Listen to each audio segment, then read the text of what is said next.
Buenos días. Yo lo primero que quería decir es, creo que no tengo absolutamente nada ni a nivel conceptual ni técnico a aportar hoy. O sea, gracias, José Luis, por invitarme. Y creo que lo único que puedo aportar es desde un punto de vista de lo que hago yo en mi día a día, que es el trabajo político, y yo muy conectado con lo que creo de alguna manera, y sobre todo con una forma radical de conectarse con la realidad que existe hoy y que vivimos, ¿no?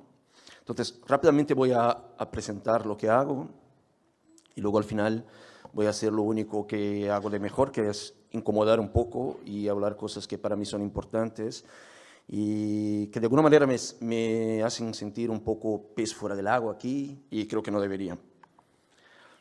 Soy Gabriel Silvier, soy director creativo de la Internacional Progresista, soy activista gráfico, llevo mucho tiempo trabajando con política y sobre todo me dedico a la dirección creativa de la Internacional Progresista, que es una organización internacional que articula, conecta y potencia movimientos de izquierda en todo el mundo y activistas y toda la gente que colabora con nosotros. Es una organización que fue montada por Jeremy Corbyn, Noam Chomsky, Naomi Klein, o sea, gente muy importante en el mundo de la izquierda y de la crítica.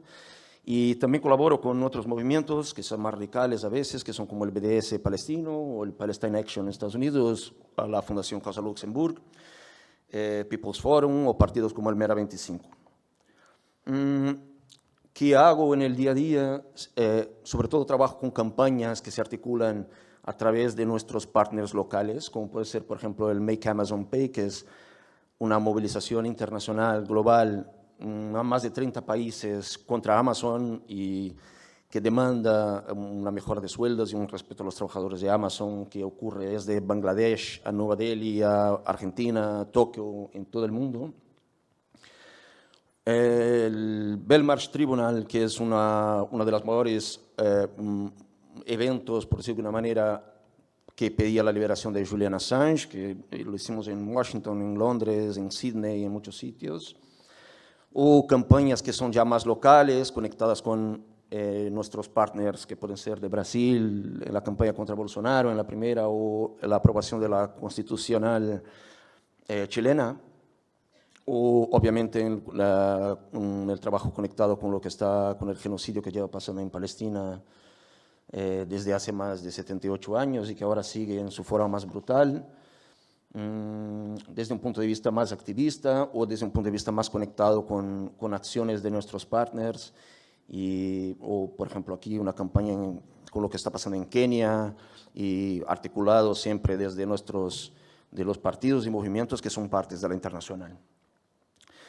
Y también hay un trabajo, una gran parte de mi trabajo que quizás sea la que más disfrute, que es la parte conectada con la pedagogía desde el mundo de la izquierda, que es contar historias que la gente no sabe y no, de una forma rápida, y que la gente que no tuvo acceso de lectura a estos tipos de material histórico pueda acceder y contar historias de revoluciones y contrarrevoluciones que han pasado en el planeta, ¿no?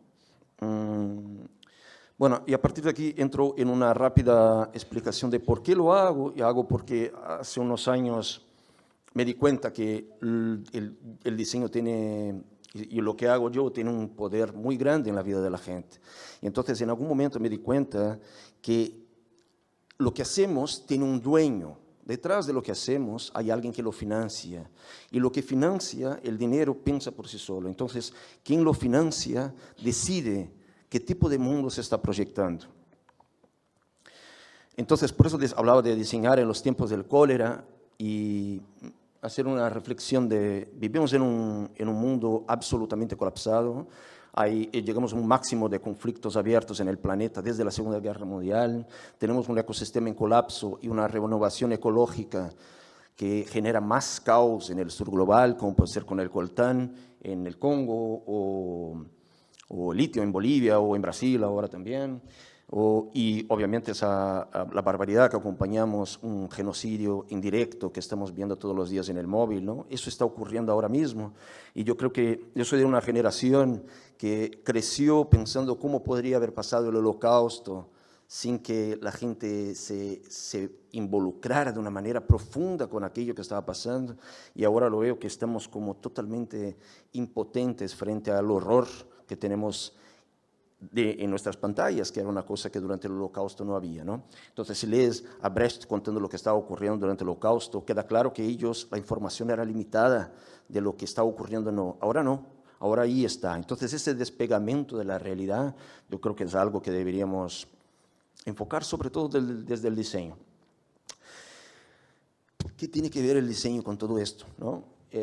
A mí me encanta esa cita de Frantz Fanon, que es un gran escritor anticolonial. Decía, cada generación, dentro de una relativa opacidad, tiene que descubrir su misión, cumplirla o traicionarla, ¿no? Y a mí me encanta una parte de esa frase que dice, de una relativa opacidad, ¿no? Es difícil a veces detectar, ser capaz de ver lo que está ocurriendo. Pero nosotros ahora mismo, yo creo que esa excusa no la tenemos, ¿no? Alemania invadió Austria, por la tarde fue a nadar. Esta es una frase de un nivel de sarcasmo brillante de Kafka en su diario, que habla un poco de ese despegamiento de la realidad y de cómo es difícil que los tiempos de uno en su vida privada y los tiempos globales de lo que pasa a nuestro alrededor estén conectados, ¿no? Me parece un sarcasmo brillante porque habla de cómo intervenir o de cómo ser capaces de acercarnos, ¿no? Entonces, diseño viene de diseño, que significa lo por venir. O sea, estamos diseñando lo que viene. Nosotros no somos constructores, estamos proyectando lo que va a venir, estamos imaginando, tenemos la responsabilidad de imaginar el mundo que queremos. Y esto tiene una gran relevancia, conectado con la segunda pregunta, que siempre cuando descubren el asesino en las pelis, ¿no? Cuando los detectives se preguntan, ¿cui bono? O sea, ¿a quién beneficia lo que está pasando? Entonces, nuestro diseño, lo que proyectamos en nuestro día a día, la forma que organizamos nuestro negocio, a quién vendemos, cuáles son nuestros clientes, las plataformas que utilizamos, cómo nos relacionamos con nuestros compañeros de trabajo y con todo el colectivo del diseño y del mundo de la creatividad, ¿a quién beneficia? ¿Qué tipo de mundo estamos proyectando con lo que hacemos? Yo creo que eso es una reflexión importante, ¿no? Y en mi opinión, cada decisión que hacemos a nivel de diseño es importante en esa proyección. Si queremos un mundo que sea vanidoso y egocéntrico y que privilegie el consumo ante la gente, o si queremos un mundo solidario, comunitario, si queremos hacer un diseño más humano, más cercano a cualquiera, o si queremos hacer un diseño cada vez más ultra técnico que aleje el diseño de la vida real de la gente. Entonces, mi reflexión principal es por hacer un diseño que y no es una crítica al diseño, sino una crítica, una reflexión profunda hacia nosotros mismos, ¿no? De cómo podemos hacer que lo nuestro sea más abierto, más común, más cercano a la gente, no lo contrario.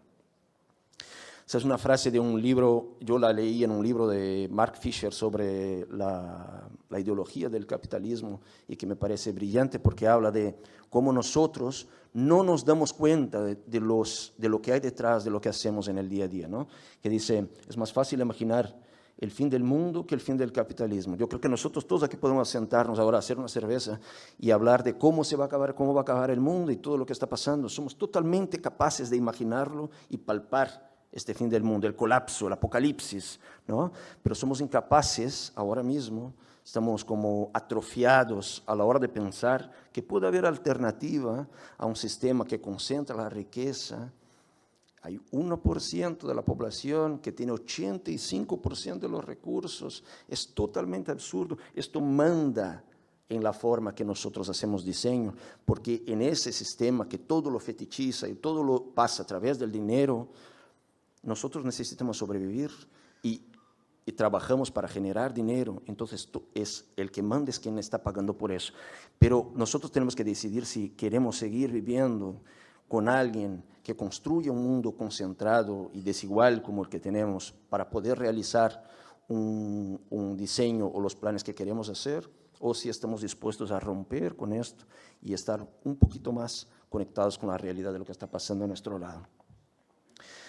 El gran Chico Mendes, que es un conterráneo mío de Brasil, un gran activista de la Amazonia, decía que el ecologismo sin lucha de clases es jardinería. Y yo creo, haciendo el paralelismo, diría que el diseño sin conciencia es maquillaje, ¿no? Es algo que puede ser bonito, puede ser agradable, puede ser precioso y perfecto, pero que si no está conectado con la realidad y con la ansia de transformar el mundo que está a nuestro alrededor, pierde un poco el sentido. Y decía, esa conciencia yo creo que tiene que ver con el tiempo que vivimos, ¿no? Nosotros muchas veces nos alejamos para vivir porque es lo que llevamos dentro. Yo creo que los diseñadores tenemos la tendencia a abstraernos de todo, pero yo creo que un pasito abajo podemos dar para acercarnos a la realidad que nos rodea. Y termino con simplemente una rápida reflexión de Papanek, que decía que, por cierto, decía que los diseñadores somos armas de destrucción masiva en potencial, porque a la hora que ahorramos con un material, podemos estar matando a mucha gente dentro de un coche con un cinturón de seguridad, ¿no? Él decía esa idea de que tenemos que dejar de ser tan hacedores y ser capaces de realizar, de proyectar algo, y pasar más a investigadores, a entender lo que estamos haciendo, para quién lo estamos haciendo, qué es lo que estamos intentando lograr. Y yo no estoy tratando de convencer a nadie que sea comunista como yo, ni se ponga a hacer revoluciones, ¿no? Pero sí que me gustaría utilizar ese espacio para compartir con vosotros todos la idea de que sea lo que creamos nosotros, hay que hacer que esto sea parte de nuestro diseño y de lo que proyectamos en el trabajo que hacemos. Ya está. Muchas gracias.